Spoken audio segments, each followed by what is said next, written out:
শ্রী ভগবানের অশেষ কৃপায় আবার আমরা সমবেত হয়েছি শ্রী শ্রী রামকৃষ্ণ পুঁথি থেকে পাঠ এবং আলোচনার উদ্দেশ্য নিয়ে। আমরা যে অধ্যায়টিতে আজকে থেকে শুরু করব সেটির নাম স্বদেশ যাত্রা। পুথিকার লিখছেন, স্বদেশ যাত্রার প্রেক্ষাপট তিনি বর্ণনা করছেন। সমস্ত সাধন ভজন শেষে শ্রীরামকৃষ্ণদেব অদ্বৈতভাবে আরূঢ় হয়েছেন। তিনি যখন যেভাবে আরূঢ় হতেন তখন সেই ভাবটি তার জীবনে সত্য হয়ে যেত। আপনারা দেখেছেন যখন তিনি দ্বৈতভাবে সাধন করছেন তখন সেই ভাবটাই তার সত্য। রামলালাকে নিয়ে যখন তিনি সাধন করছেন তখন সেই ভাবটাই সত্য। বাকি আর কোনো ভাব তার জীবনে সামান্য মাত্র স্পর্শ করত না। এমন তার ভাব ছিল যেন এর আগে তিনি অন্য কোনোভাবে সাধন ভজন করেননি, এমন গভীরভাবে তিনি মগ্ন হয়ে থাকতেন।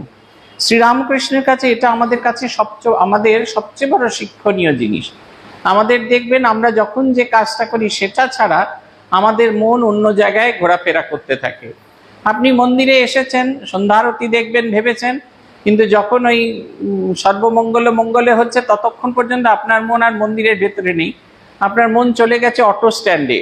আপনি গড়িয়া ফিরবেন, অটো পাবেন কিনা সেই নিয়ে আপনার দুশ্চিন্তা হয়ে গেছে। দেখবেন আমাদের মন কখনো একটা জায়গায় স্থির থাকে না, সঙ্গে সঙ্গে মোড় ঘুরতে থাকছে। আবার ধরুন এখানে এসেছেন, এই পুজো অর্চনা দেখছেন, দুর্গা পুজোর অষ্টমীর পূজা দেখছেন, বেশ দেখছেন। হোমের যখন পূর্ণাহুতি হচ্ছে আর আপনার মন এখানে নয়, তখন আপনার মন মনে হচ্ছে যে কতক্ষণে প্রসাদের ইয়েতে গিয়ে দাঁড়াতে হবে, নাহলে দেরি হয়ে যাবে।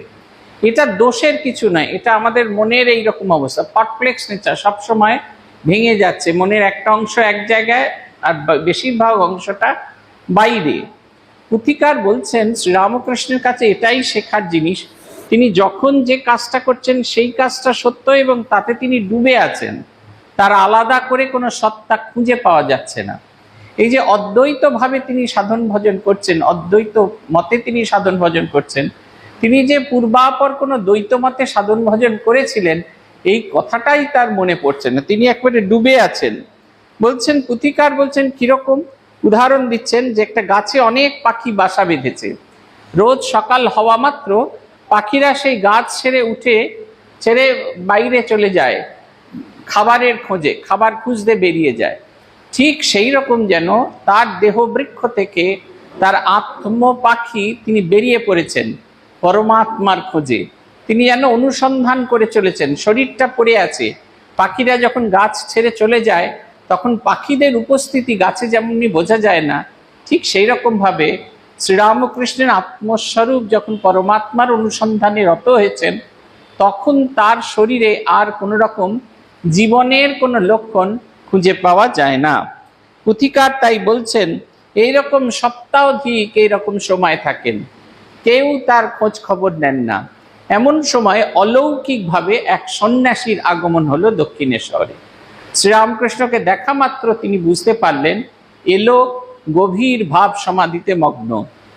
তার ক্ষুধা তৃষ্ণা কোনো কিছু পায় না, কিন্তু ওভাবে থাকলে তো হবে না, এই শরীরটাই যন্ত্রটাকে বাঁচিয়ে রাখতে হবে।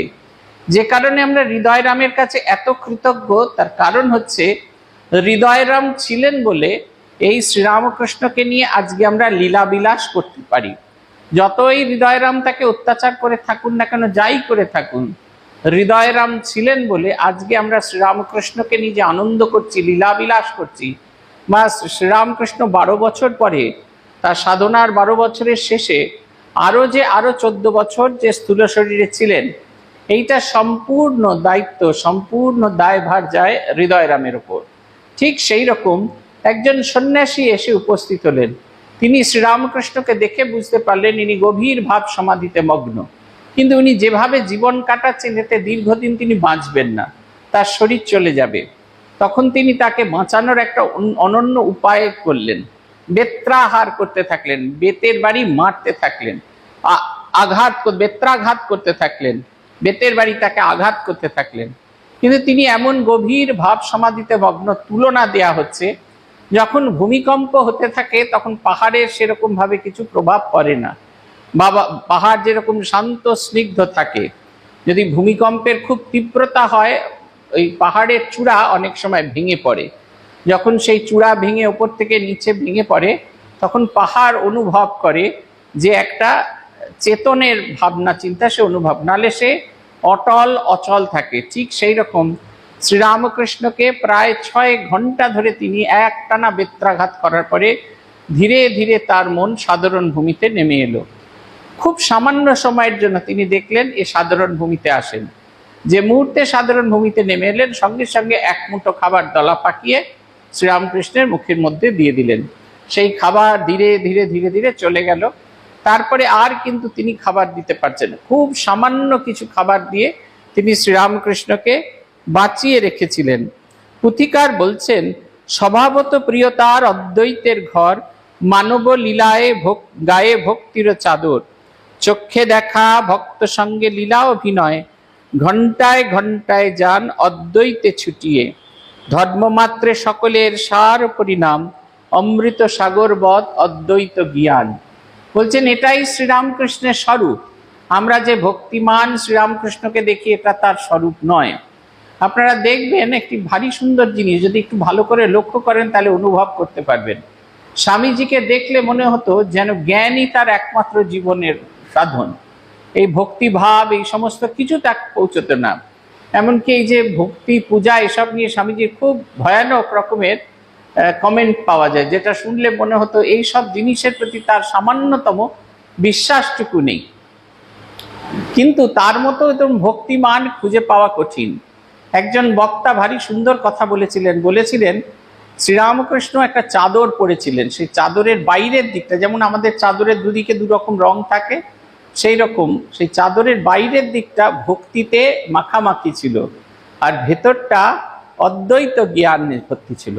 শ্রীরামকৃষ্ণ যখন আমাদের স্বামী বিবেকানন্দের গায়ে সেই চাদরটা খুলে পরিয়ে দিলেন, এই যে সোজা চাদর উল্টো করে পরালে উল্টো দিকটা সোজা দিকে চলে যায়, সেই বাইরেটা ওই কারণে জ্ঞানে পূর্ণ হলো, ভেতরটা ভক্তিতে পূর্ণ। আপনারা দেখবেন স্বামী বিবেকানন্দের ইয়েতে তিনি ভেঙে পড়ছেন, সামান্য কিছুতে ভেঙে পড়ছেন, দুর্বল হয়ে পড়ছেন, তার মন নরম হয়ে যাচ্ছে। বাইরের যে অদ্বৈত বেদান্তি যে স্বামী বিবেকানন্দ, তাকে কিন্তু আর খুঁজে পাওয়া যাচ্ছে না। ঠাকুরের ঠিক উল্টো ভাব, বাইরে যেমনই থাকুক না কেন তিনি মুহুর্মুহু ভাব সমাধিতে মগ্ন হচ্ছেন। ভাব সমাধিতে মগ্ন হচ্ছেন তার কারণ হচ্ছে ওই অদ্বৈত ভাবটি তার স্বভাব, সেই স্বরূপে তিনি যেন একবারে লীন হয়েছিলেন। সেই কারণে ভক্তদের সামনে তিনি যেন ভক্তির চাদর গায়ে দিয়ে বসেছিলেন, কিন্তু তার মনটা সেই অনন্তের সঙ্গে ধীরে ধীরে লীন হয়ে যাচ্ছিল, তার সঙ্গে তিনি মিলেমিশে একাকার হয়ে যাচ্ছিলেন। পুথিকার বলছেন যে আমাদের যতই ভিন্ন ভিন্ন দেবতা থাকুক, সাধন ভজনের ভিন্ন ভিন্ন মত পথ থাকুক, অদ্বৈত জ্ঞান হচ্ছে আমাদের শেষ অবস্থা, সেইখানেই আমাদের যেতে হবে। পূজ্যপাদ ভূতেশানন্দজি মহারাজ বলতেন যে আমরা সকলেই ছাতে উঠব, সকলের ছাতে ওঠার জন্য সিঁড়ির দরকার হয়। সিঁড়িটা হচ্ছে রূপ। এই সিঁড়ির আবার নানা রকমের ভেদ আছে। সিঁড়ি দিয়ে দেখবেন কেউ একটা একটা স্টেপ অতিক্রম করে ওঠে, কেউ হাতলে হাত দিয়ে ওঠে, কেউ একটা একটা স্টেপকে লাফিয়ে ওঠে, মানে 1 নম্বর স্টেপে ওঠার পর 3 নম্বরে ওঠে, 3 নম্বরে 5-এ ওঠে। কিন্তু সকলেই যেভাবেই যাক না কেন, ছাতে যখন ওঠে, যখন সে খোলা আকাশের নিচে দাঁড়ায়, তারপরে যখন ছাতের দিকে তাকায়, তখন তারা অনুভব করে ছাদ যে ইট চুন সুরকি বালি পাথর দিয়ে তৈরি হয়েছে, সিঁড়িগুলো ঠিক সেই একই ইট চুন সুরকি বালি পাথর দিয়ে তৈরি হয়েছে। সেই সিঁড়ি দিয়ে তারা একই জায়গায় পৌঁছচ্ছে। কিন্তু আমরা কেন এটা অনুভব করতে পারি না? কেন যখন আমরা সাধন ভজন করি আমরা মনে করি আমাদের পথটাই ঠিক? আমার মনে আছে, আমার 2 বন্ধুকে নিয়ে গেছিলাম পূজনীয় ভূতেশানন্দজি মহারাজের কাছে। তারা রামকৃষ্ণ মিশন থেকে দীক্ষা নেয়নি, তারা একটু লজ্জিত। রামকৃষ্ণ মিশনের প্রেসিডেন্টের সঙ্গে দেখা করতে গেছে, মহারাজ প্রণাম করেছেন। মহারাজকে প্রণাম করে তারা বলছেন আত্মপক্ষ সমর্থন করে, আমাদের কিন্তু দীক্ষা রামকৃষ্ণ মিশনে হয়নি, অন্য জায়গা থেকে হয়েছে। মহারাজ বললেন যে জায়গা থেকেই হোক না কেন, ভগবানের নাম পেয়েছ তো, সেই পথ ধরে, সেই নাম ধরে এগিয়ে গেলেই সঠিক পথে পৌঁছবে। আমরা যখন সাধন ভজন করি তখন আমরা নিজেদের নিয়ে এত এনগ্রোস থাকি যে আমরা আর অন্য কোনো কিছু দেখতে পাই না। দেখবেন আপনাদের জীবনে যখন দুঃখ আসে, বিপদ আসে, তখন দেখবেন আপনারা নিজেদের নিয়ে এত এনগ্রোস থাকেন, মনে করেন যে আপনার মতো দুঃখ জগৎ সংসারে আর কিছু নেই। আর এই যে দুঃখের সাগরে আপনি ডুবেছেন, এর থেকে আপনি কিছুতেই বেরিয়ে যেতে পারবেন না। কিন্তু যদি একটু শান্ত হয়ে ভাবেন, দেখবেন আপনার চেয়েও বেশি দুঃখী মানুষ আছে, এবং সেই মানুষজনদের যখন দেখবেন তখন আর আপনার দুঃখটাকে দুঃখ বলে বোধ হবে না। ঠিক সেই রকম সাধন ভজনকালে আমরা মনে করি একমাত্র আমাদের মত, আমাদের পথ দিয়েই ভগবানের দিকে যাওয়া দরকার।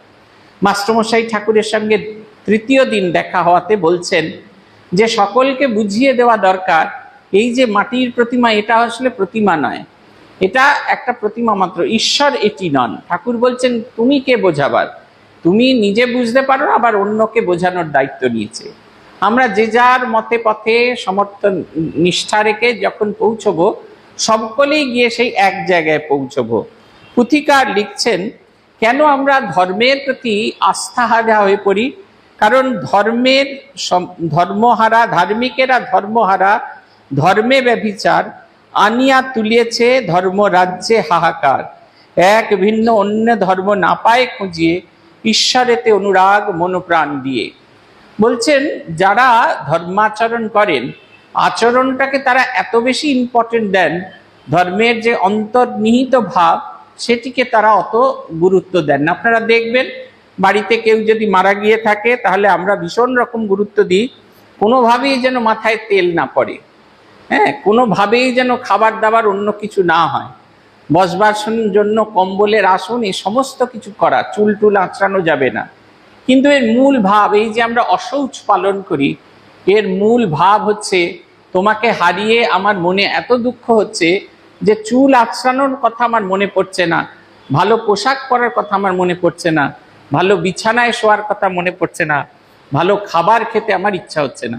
এটা হচ্ছে কিন্তু ভাব, সেই ভাবটা কিন্তু আমাদের থাকে না, আমরা ধর্মাচরণে মগ্ন। হ্যাঁ, অনেকেই আমাদের বলেন যে আমাদের অশৌচ হয়েছে, এখন মন্দিরে যাব কি করে?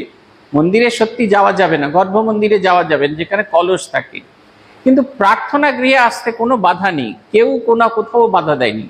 এমনকি অশৌচ অবস্থায়, যে 10 দিনের যে অশৌচ, সেই অবস্থাতেও আসতে পারি আমরা।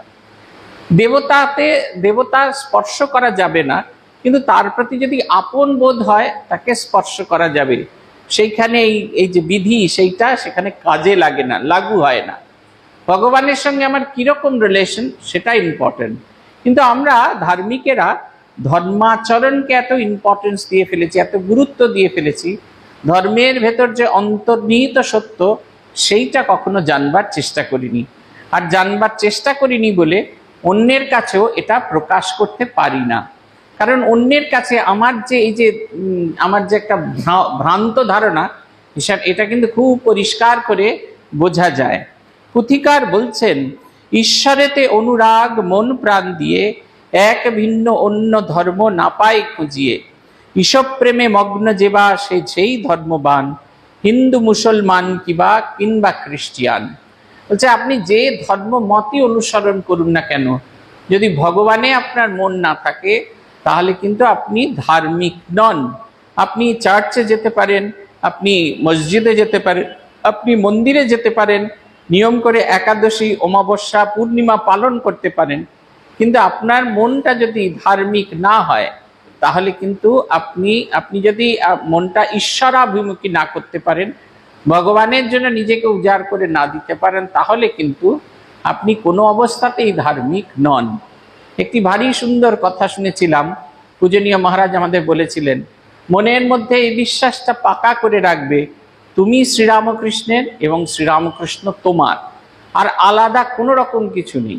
কিন্তু দেখবেন আমরা কিন্তু এসবের মধ্যে মেতে নেই, আমরা কখনোই আমি শ্রীরামকৃষ্ণের এবং শ্রীরামকৃষ্ণ আমার, এই বোধটা হয় না। তার কারণ হচ্ছে আমরা দেখি যখন বিপদ আপদ হয়, তখন আমরা মনে করি ঠাকুর আমার এই বিপদ আপদ দিলেন কেন। আমরা কিন্তু কখনো ভাবিনি তিনি যখন এই বিপদ দিয়েছেন, তিনি এর থেকে বেরিয়ে যাওয়ার পথও আমাদের দেবেন। আমাদের ধর্মাচরণ শুধুমাত্র আনুষ্ঠানিকতায়, ভালোবাসায় নয়, সেই কারণে সম্পর্কটা দীর্ঘ হয় না, সেই কারণে সম্পর্কটা তীব্র হয় না। পুথিকার বলছেন, মত পথ ধর্মে নহে মত মাত্র পথ, সরলে যে পথে ইচ্ছা পুরে মনোরথ। রুচিভেদে মত পথ ভিন্ন স্বতন্ত্র, লক্ষ্য কিন্তু সেই এক পরম ঈশ্বর। তাই নানা মতে পথে সাধন করিয়ে দ্বন্দ্ব বিভঞ্জনে প্রভু দিলা দেখাইয়ে। এই যে শ্রীরামকৃষ্ণ নানা মত পথে সাধন ভজন করলেন, এটা শুধুমাত্র প্রমাণ করার জন্য। সব পথ দিয়ে তাকে পাওয়া যায়, সব পথ সেই এক জায়গায় গিয়ে পৌঁছেন। সাধনের পর তিনি যে উদাহরণটি দিলেন, একটি পুকুরের উদাহরণ দিলেন। পুকুরের 4টি ঘাট আছে, 4 ধরনের মানুষ সেইখান থেকে জল নিচ্ছে। কেউ বলছে পানি, কেউ বলছে জল, কেউ বলছে অ্যাকোয়া, কেউ বলছে বাড়ি। আলাদা আলাদা নাম বলছে, কিন্তু সবাই সেই জলই তুলছে। সেই রকম ঈশ্বর ভিন্ন ভিন্ন নামে বলা হোক না কেন, কিন্তু ঈশ্বরের স্বরূপ কখনো বদল হয় না। পুথিকার বলছে যে এইভাবে কয়েক মাস কেটে গেল, আর সেই সাধুর একটাই লক্ষ্য, কেমন করে শ্রীরামকৃষ্ণকে সাধারণ ভূমিতে নামিয়ে নিয়ে আসবেন।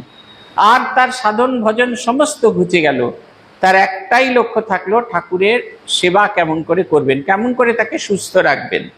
একটা প্র্যাকটিক্যাল উদাহরণ দিই, সেটা হচ্ছে এই পূজ্যপাদ আত্মস্থানন্দজি মহারাজ এসেছেন। আপনারা অনেকেই দেখেছেন, মহারাজ চেয়ারের মধ্যে পা মুড়ে বসতেন, অর্থাৎ চেয়ারের অনেকটা পেছন দিকে বসতেন। ব্রহ্মচর্য দীক্ষা দিয়ে মহারাজ মন্দির থেকে তার ঘরেতে এসেছেন। ব্রহ্মচারীদের প্রণাম গ্রহণ করবেন, নবদীক্ষিত ব্রহ্মচারীদের প্রণাম গ্রহণ করবেন এবং নতুন নাম দেবেন সকলকে। যেহেতু মহারাজকে ব্রহ্মচারীরা প্রণাম করবে, রীতি অনুযায়ী পায়ে মাথা রেখে প্রণাম করতে হয়, তাই মহারাজ পা ঝুলিয়ে বসেছেন। যে সোফাটায় বসেন সেই সোফাটায় বসেছেন। এখন পেছন দিকটা তো ফাঁকা হয়ে গেছে, উনি এগিয়ে এসছেন, উনি কিছুতেই সাপোর্ট দিতে পারছেন না। আমরা একদল সন্ন্যাসী কিন্তু মহারাজের কাছে দাঁড়িয়ে আছি, নানা কাজ করছি, আমরাও দেখছি মহারাজের অসুবিধা হচ্ছে, কিন্তু মহারাজের সেবকদের মধ্যে একজন একটা পাতলা কুশন এনে ঠিক মহারাজের যেখানটায় বসেছেন পেছন দিকটায় রেখে দিলেন।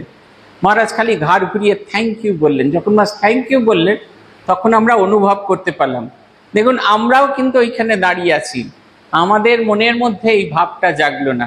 কিন্তু ওই যে সাধু, তার ওইটাই তার ধ্যান জ্ঞান, কিভাবে মহারাজের সুখবিধান করবেন, তার শরীরটা কিভাবে সংঘের কল্যাণের জন্য রক্ষা করবেন। আমরা এতজন মিলে দাঁড়িয়ে থাকলো, আমাদের মনে কখনো মনে হলো না, আমাদের মনে হচ্ছে মহারাজের কষ্ট হচ্ছে, কিন্তু কি করলে মহারাজের কষ্টটা কমবে এটা কিন্তু আমাদের মাথার মধ্যে এলো না। তার কারণ আমরা মহারাজকে ওইভাবে দেখিনি, আমরা মহারাজকে ওইভাবে অনুভব করবার চেষ্টা করিনি। এইটা দেখে আমার একবারে ভীষণ চোখ খুলে গেছিল, যে হৃদয়রাম, তারপরে শ্রীমা সারদা দেবী, এরা কিভাবে সেবা করতেন, কোন গভীরে গিয়ে সেবা করছেন। একবারে চোখের ইশারায় মহারাজের সেবকদের দেখতাম, আত্মস্থানন্দজি চোখের ইশারা করেছেন, শব্দও বলেননি, সঙ্গে সঙ্গে তারা যেন অনুভব করতে পারছেন কি প্রয়োজন আছে। সূর্যি মহারাজ স্বামী নির্বাণানন্দজির কথা বলছেন, স্বামী ব্রহ্মানন্দজি মহারাজ বলছেন, এমন একটা দিন নেই যেদিন আমি জেগে পড়েছি আর সূর্যি ঘুমিয়ে আছে। বলছেন ঘুম ভেঙেছি, শুধু মুখটা ঘাড় ঘুরিয়েছি, দেখছি সূর্যি উঠে বসে বলছে কিছু দরকার। এই হচ্ছে সেবকের আদর্শ। এই সাধুও তেমনি, তার আর কোনো সাধন ভজন নেই, তিনি চেষ্টা করে চলেছেন কি করে শ্রীরামকৃষ্ণকে সাধারণ ভূমিতে, তার মনকে সাধারণ ভূমিতে নামিয়ে নিয়ে আসবেন এবং যাতে তিনি সাধারণভাবে ভাবিত হতে পারেন। পুথিকার বলছেন, আর ধীরে ধীরে আস্তে আস্তে তার সাধারণ ভূমিতে মন নামলো, আবার সেই স্বর্গীয় বাণী শোনা গেল, আর তিনি সেই বাণী শুনে মোহিত হতে থাকলেন। পুথিকার লিখছেন, বলছেন 6 মাস কাল এরকম অতিক্রান্ত হয়ে গেল, শ্রীরামকৃষ্ণদেব ভালো করে খাননি। আমাদের তো 1 মাস একটু এপাশ ওপাশ হয়ে গেলেই আপনারা বলেন কি রোগাটি না হয়ে গেছেন, হয়তো 25 গ্রাম ওজন কমেছে, তাতেই আমাদের মনে হয় যেন কি রোগাটি হয়ে গেছি। তিনি 6 মাস ভালো করে খেলেন না, তার স্বাস্থ্য হয়তো খারাপ হয়ে গেছে, কিন্তু মুখোদ্যুতি উজ্জ্বল আলোকিত হয়ে আছেন, একেবারে আলোকিত হয়ে আছেন। পুথিকার বলছেন, এই 12 বৎসর ধরে তিনি যে সাধন ভজন করেছেন, কোনো সাধারণ মানুষ হলে এই তীব্র সাধন ভজন করতে পারতেন না, তাদের ক্ষমতাই হতো না এই তীব্র সাধন ভজন করা। তাই এটি প্রমাণ করে তিনি আর যাই হোক সাধারণ মানুষ নন। পুথিকার বলছেন, তিনি কি অবতার না দেবতা না মানুষ, এ জানার আমার সামান্যতম ইচ্ছা নেই। আমার একটাই ইচ্ছা, আমি যেন মন প্রাণ উজাড় করে তার কথা ভাবতে পারি। পুথিকার বলছেন, যে হও সে হও প্রভু বিচারে কি কাজ, অভয় চরণ যেন জাগে হৃদিমাজ, শ্রীপদ সেবায় দিনে করো অধিকারী, দীনবন্ধু দীননাথ করুণ কাণ্ডারী। আমি যেন সদা সর্বত তোমায় চিন্তা করি, তোমার দিব্য ভাব মনের মধ্যে জাগিয়ে তুলতে পারি। তুমি দেবতা না কি এসব নিয়ে কোনো চিন্তা ভাবনা করা আমার দরকার নেই।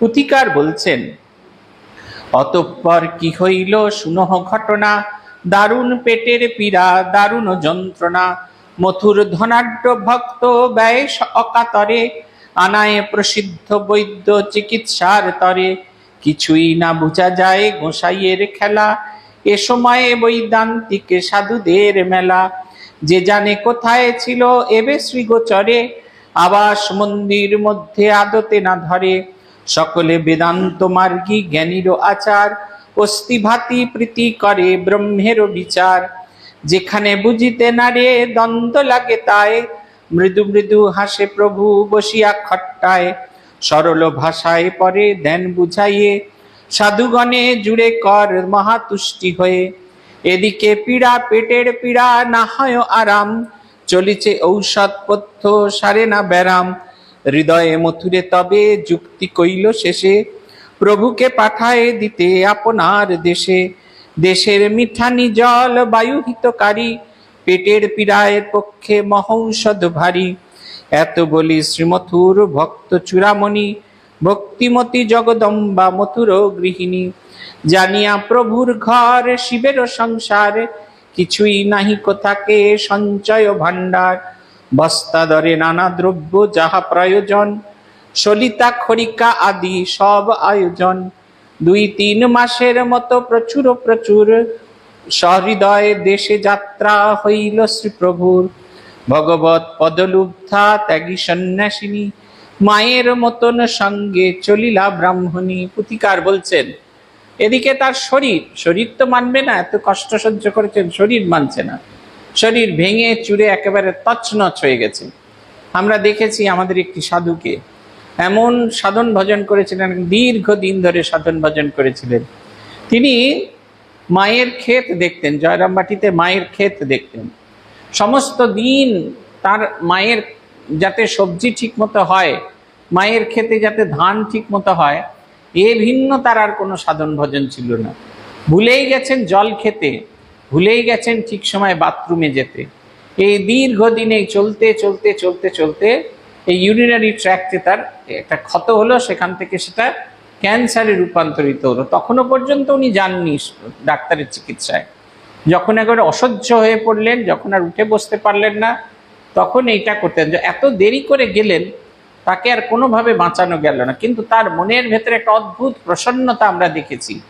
যখনই আমরা ট্রেনিং সেন্টারে যেতাম, জিজ্ঞেস করতাম, মহারাজ কষ্ট হচ্ছে? উনি বলতেন, কষ্ট আর কিসে, মায়ের কাছে ফিরে যাচ্ছি, আমার কোনো কষ্ট নেই।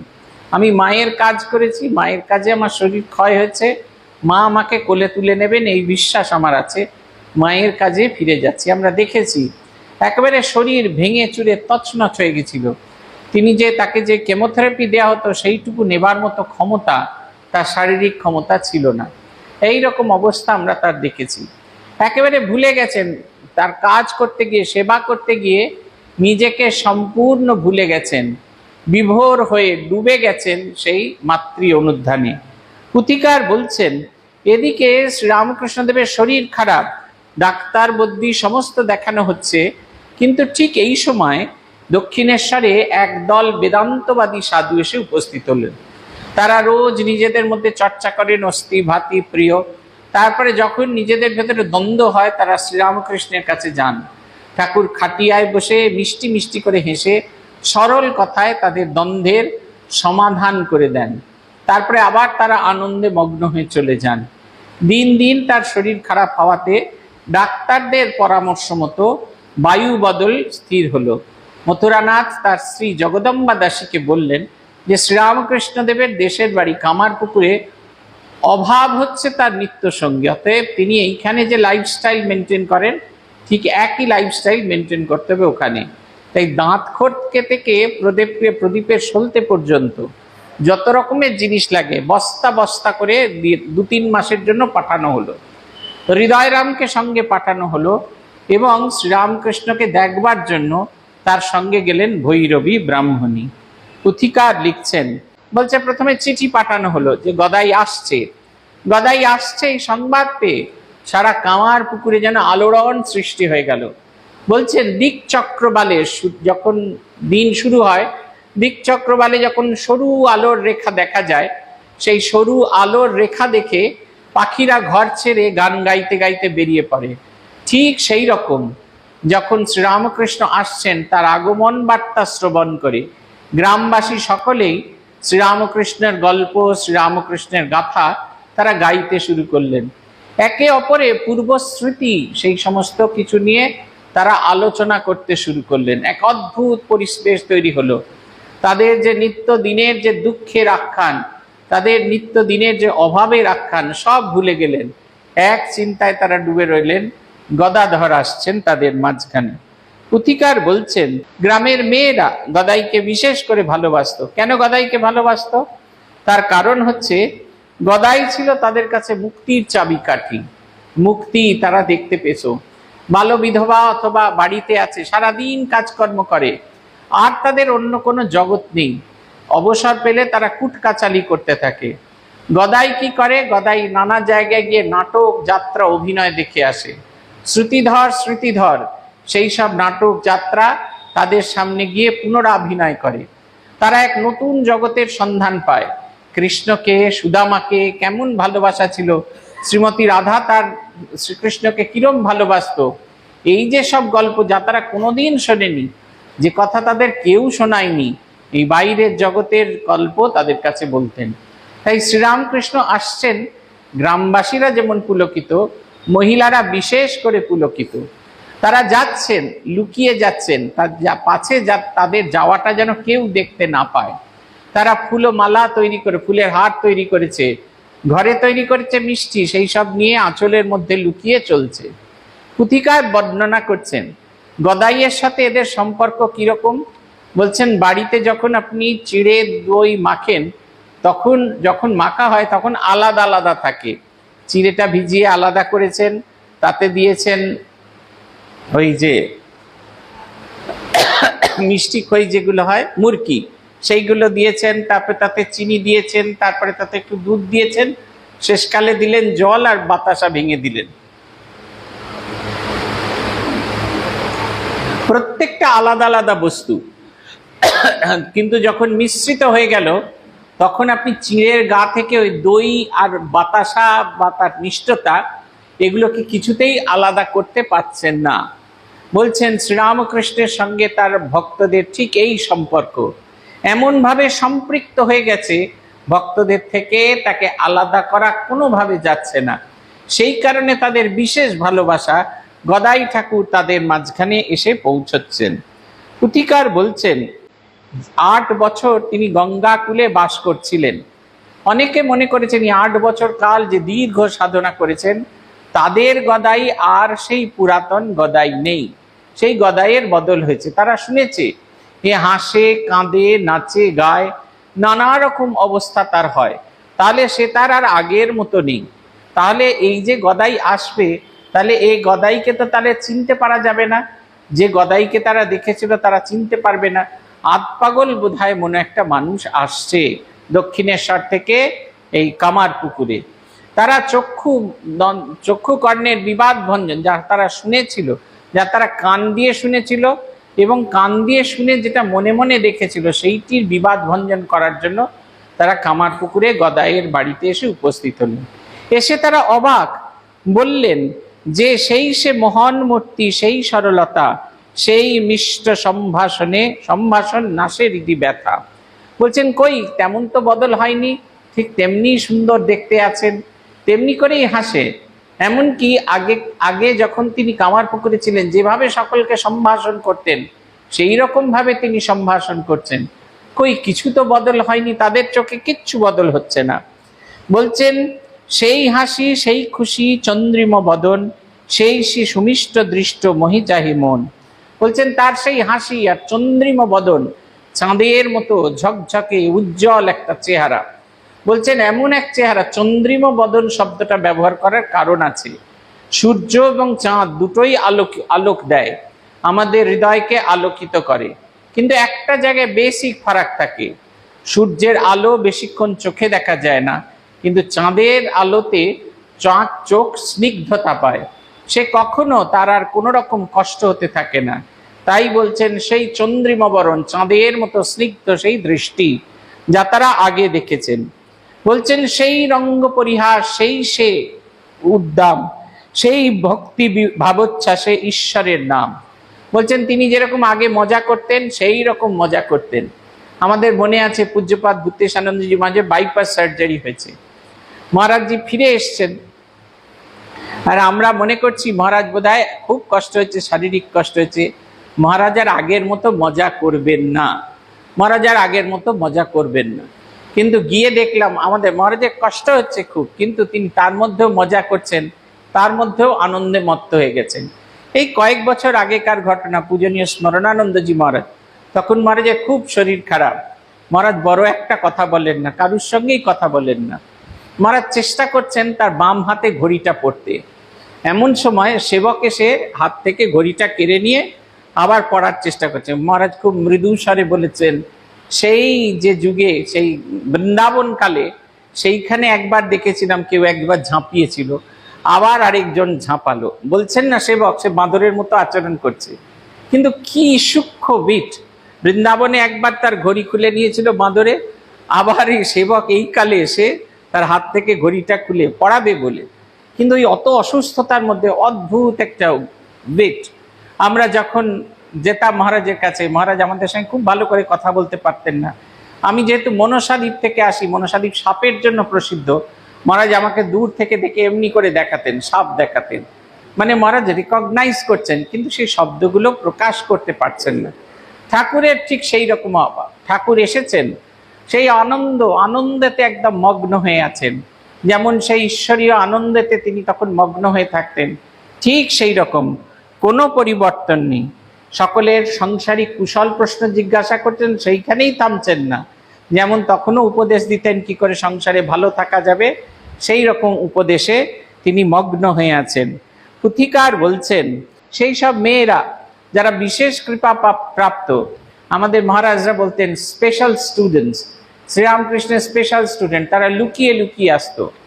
দক্ষিণেশ্বরে ভৈরবী ব্রাহ্মণীর নেতৃত্বে একদল এরকম লুকিয়ে আসতেন। ভৈরবী ব্রাহ্মণী তাদের গিয়ে শ্রীরামকৃষ্ণের কথা বলতেন। তাদের খুব ইচ্ছা হতো ঠাকুরকে দেখার, কিন্তু তারা তো কুলবতী, তাদের কি করে আসবে, বাড়িতে বাড়ির লোক যদি মারধর করে, সেই কারণে তারা একটা অদ্ভুত উপায় আসতেন। কাঁখে করে কলসি নিয়ে তারা রওনা দিতেন দক্ষিণেশ্বরে। সদর দরজার সামনে দিয়ে গট গট গট গট করে হেঁটে গিয়ে তারা বকুলতলা ঘাটে স্নান করতেন। বকুলতলা ঘাট থেকে বেরিয়ে, এটা একটা রীতি আছে, চাঁদনির ঘাট দিয়ে ঢুকে বাঁকে প্রণাম করা।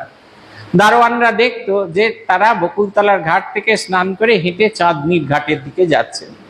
মাঝখানে পড়ছে শ্রীরামকৃষ্ণের ঘর, সেই পশ্চিম দরজা দিয়ে তারা ঢুকতেন, ঠাকুরকে তারা প্রণাম করতেন, ঠাকুরের সঙ্গে তারা গল্প করতেন, তারপরে আবার সেই চাঁদনির ঘাট দিয়ে গিয়ে মা কালীকে দর্শন করে আবার সদর দরজা দিয়ে বেরোতেন। দারোয়ানরা বুঝতেই পারতেন না, 8 জন কন্যা গিয়েছে, আবার 8 জন কন্যাই বেরিয়ে এসেছে, এবং তারা ওই দেখে দর্শন করে যেহেতু বেরিয়েছে, এটা তারা কনফার্ম, মেন দরজা দিয়ে বেরোচ্ছে যখন, তারা জগন্মাতাকেই দর্শন করতে বেরিয়েছেন, তাদের আর কোনো কারণ ছিল না। তেমনি ঠাকুরকে লুকিয়ে লুকিয়ে দেখতে আসা, বলছেন অদ্ভুত, বলছেন যত দেখে তত মনে হয় আরো দেখি আরো দেখি। বলছেন দর্শন ফল হয় পুনঃদর্শনী, যে দর্শনের ফল তখনই পাওয়া যাবে যখন আবার করে তাকে দর্শন করতে পারবো।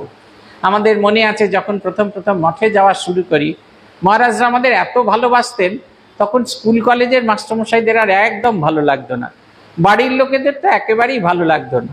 আমরা খালি সুযোগ খুঁজতাম, এতটুকু সামান্য সময় এলে টুক করে বেরিয়ে মায়ের বাড়িতে গিয়ে মাকে হ্যালো করে আসা, কিংবা আরেকটু বেশি সময় থাকলে বেলুর মাঠে গিয়ে ঠাকুর এবং ভূতেশানন্দজি মহারাজকে হ্যালো করে আসা। মহারাজ ওটা এনকারেজ করতেন। বেশি দিন, 7 দিন অন্তর একবার করে যেতাম, সেটা অফিসিয়াল ছিল। তার মাঝে মাঝেও লুকিয়ে চুরিয়ে আমরা যাতায়াত করতাম। কখনো দুপুরে প্রসাদ পেতাম না, প্রসাদ পেলে যদি ধরা পড়ে যাই বাড়িতে এসে খেতে হবে, সেই কারণে সকাল সকাল, আমার মর্নিং কলেজ ছিল, সকাল সকাল কলেজ যাবার নাম করে বেরিয়ে টুক করে একদিন মঠে ঘুরে এলাম, হয়তো 2-3টে ক্লাস নেই, টুক করে মঠে ঘুরে এসে তারপরে আবার ঠিক দুপুরবেলা বাড়ি ফিরে এসেছি। মহারাজ জিজ্ঞাসা করতেন কি ব্যাপার রে, আজকে এরকম দুপুরবেলা কিরকম অসময় কেন? আমরা বলতাম এই যে খুব ইচ্ছা করছিল ঠাকুরকে দেখতে, তাই চলে এলাম। এক অদ্ভুত আকর্ষণ। এই আকর্ষণ ফলপ্রাপ্ত হয় যখন আমরা তাকে বারবার করে দর্শন করি। বারবার দেখতে দেখতে মনে হয় যেন এই দেখা যেন শেষ হচ্ছে না, এ তৃপ্তি যেন কোনোভাবে মিটছে না।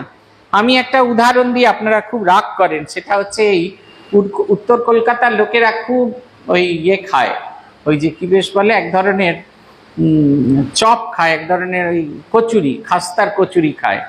খাস্তার কচুরিগুলো এমন ভালো, আপনি প্রথম দিন গেস্ট এসছে বলে 10টা কিনে নিয়ে এলেন, তারপর গেস্টকে খাইয়ে টাইয়ে গোটা চারেক বাঁচলো, আপনি ফ্রিজে সেটা ঢুকিয়ে দিলেন, পরের দিনে আবার মাইক্রোওয়েভে একটু গরম করে নিয়ে আবার 1-2টো খেলেন, আবার 2টো থাকলো, আবার বিকেলে ভাবলেন, বিকেলে যখন চা খাবেন দুটো বাকি আছে মাইক্রোওয়েভ খেয়ে ওই যে চা খেলেন। চা খাওয়ার পর যে জল তৃষ্ণা পায়, অ্যাসিড করে গেছে তো, যে জল তৃষ্ণা পায় তখন মনে হচ্ছে 1 গ্লাস জলে হবে না, বারবার বারবার বারবার বারবার জল খাচ্ছি। বারবার জল খেয়ে খেয়েও আমাদের ভেতরে সেই তৃষ্ণাটা মিটছে না। এই তৃষ্ণা যখন ভগবানের প্রতি আমাদের হয়, বারবার দেখেও যেন মনে হয় দেখা শেষ হলো না, সেইটা হচ্ছে এই পুথিকার যেটা বলতে চাইছেন যে দর্শন ফল হয় দর্শন ফলে। এই যে বারবার দর্শন করে তবে তাকে দর্শন করার যে ফল সেটা হয়। দর্শনের ফল কি না? আনন্দ। তাকে যত দর্শন করা হয় সেই আনন্দ তার থেকে বিকিরিত হয়, আর মন আনন্দ স্বরূপ হয়ে যায়।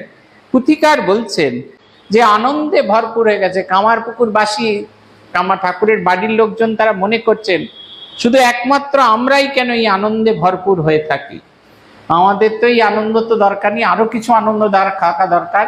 ঠাকুরের শ্বশুর বাড়িতে খবর পাঠানো হলো যাতে শ্রী শ্রী মাকে বাড়ি নিয়ে আসা যায়। শ্রী শ্রী মাকে তারা নিয়ে এলেন। 14 বছরের মেয়ে তিনি এসেছেন, এখন আর তিনি বালিকা নন, একটু একটু করে তার ভেতরে যুবতীর অঙ্গ দেখা যাচ্ছে। অথচ তিনি কেমন না, পুথিকার বলছেন জৈব বুদ্ধি বিরহিতা সরলা রূপিণী। এই যে আমাদের সাধারণ যে জৈবিক বুদ্ধিটাকে, এই সামান্য জৈবিক বুদ্ধিও তার নেই, সরল স্বরূপা সরলা রূপিণী। বলছেন প্রভুর চরণপদ্ম সেবা বিলাসিনী জৈব বুদ্ধি বিরহিতা সরলা রূপিণী। মন প্রাণ দেহগত প্রভুর চরণে প্রভুপদে মনমাত্র অন্য নাহি মনে।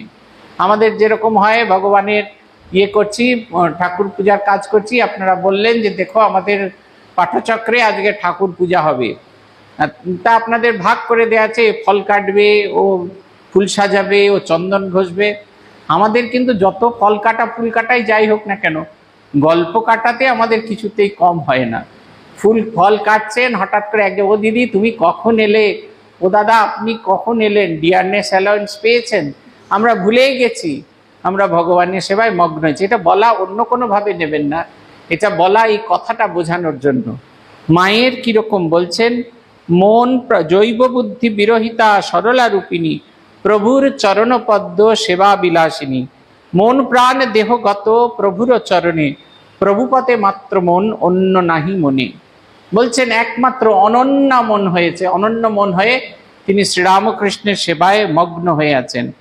সাদরে শিক্ষার্থী ভাবে করিলা গ্রহণ একান্ত শরণাগত করি বিলক্ষণ। বলছেন শ্রী শ্রী মাকে একান্ত শরণাগত দর্শন করে তিনি তাকে সাদরে গ্রহণ করলেন, তাকে নিজের কাছে গ্রহণ করলেন, এবং তিনি ধীরে ধীরে তাকে নানা রকমের শিক্ষা দিতে আরম্ভ করলেন। পুথিকার লিখছেন নানাবিধ দেন শিক্ষা জীবন গঠনে আধ্যাত্মিক সমন্বিতা হইবে কেমনে। এটা একটা খুব আশ্চর্যের বিষয়। কর্তা গিন্নির ভেতরে কি অপূর্ব শিক্ষা হচ্ছে।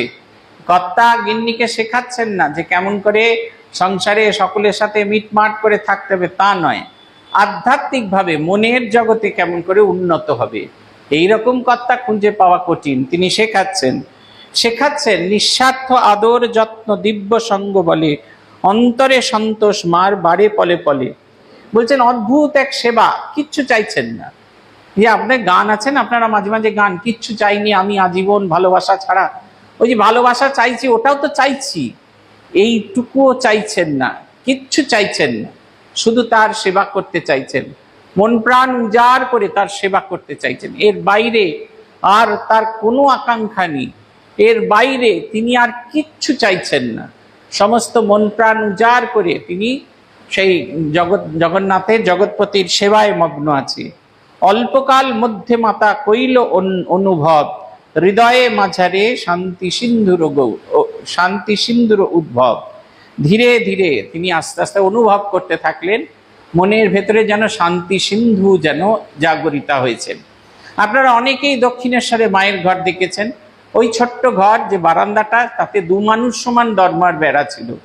বর্ণনা আছে এত ঘন দরমার বেড়া যে খুব সূক্ষ্ম সূক্ষ্ম আলোক রশ্মি, সূর্যের আলো রশ্মি দিনের বেলা এসে পৌঁছতো। মা সারাদিন কুপি জেলে কাজ করতেন, ঘরের নানা কাজ। তারপরে এই যে বদ্ধ রান্নাঘর, তার এক্সস্ট ফ্যানও ছিল না, সেইখানে তিনি থাকতেন। মাঝামাঝি ঘরের মাঝামাঝি না শুনলে মা যে হারে লম্বা ছিলেন, মা পা ছড়িয়ে শুতে পারতেন না। তারই মধ্যে আত্মীয় স্বজন, লক্ষ্মী দিদি, গোলাপ মা, যোগিন মা, তারা সবাই ওই ঘরের মধ্যে তার সঙ্গে একসঙ্গে শুতেন। এয়ার কন্ডিশন নেই, ফ্যান নেই, কোনো মডার্ন অ্যামিনিটিস নেই। আর মশা যেরকম উৎপাত করত ঠিক সেই রকম উৎপাত করছেন। কিন্তু তিনি গভীরভাবে অনুভব করছেন অন্তরে যেন আনন্দের পূর্ণ ঘট স্থাপিত হয়ে আছে। শ্রীরামকৃষ্ণময় তার জীবন। দেখবেন তার শেষ কথাটা অপূর্ব কথা। বলছেন, যদি শান্তি পেতে চাও মা, কারো দোষ দেখো না, দোষ দেখবে নিজের। তো প্র্যাকটিসের জায়গা। তারপরে বলছেন, এই জগতে কেউ পর নয়, জগৎ তোমার, জগৎকে আপন করে নিতে শেখো। জগৎ মানে হচ্ছে এখানে আদর্শ। কোন আদর্শটাকে আপনি গ্রহণ করবেন? শ্রীরামকৃষ্ণের কাছে, শ্রীমা সারদা দেবীর কাছে আদর্শ ছিলেন শ্রীরামকৃষ্ণ। শ্রীরামকৃষ্ণ হলে তার জগৎ, আর শ্রীরামকৃষ্ণের সঙ্গে সন্নিহিত সবাই তার জগতের অংশ। তাই তিনি সবাইকে ভালোবাসেন, কেউ তার কাছে পর নয়। অনন্তের সঙ্গে তিনি সংযুক্ত হয়ে আছেন আজ এই পর্যন্ত। ভগবানের কাছে প্রার্থনা, আমাদের মন যেন এরকম জাগতিক বিষয় থেকে ঊর্ধ্বে ওঠে। আমরাও যেন আমাদের মনের মধ্যে সমস্ত রকম চাহিদাকে ছেড়ে দিয়ে ভগবৎ সন্নিধানে উপস্থিত হই। যেরকমভাবে মা হৃদয়ের ভেতরে সে আনন্দের পূর্ণ ঘট স্থাপিত হয়েছিলেন, আমাদের পূর্ণ ঘট না হোক, অন্তত ছোট একটা যেন পোয়া একটা যেন স্থাপিত হয়, সে আনন্দে যেন আমরা ভরপুর হয়ে থাকি।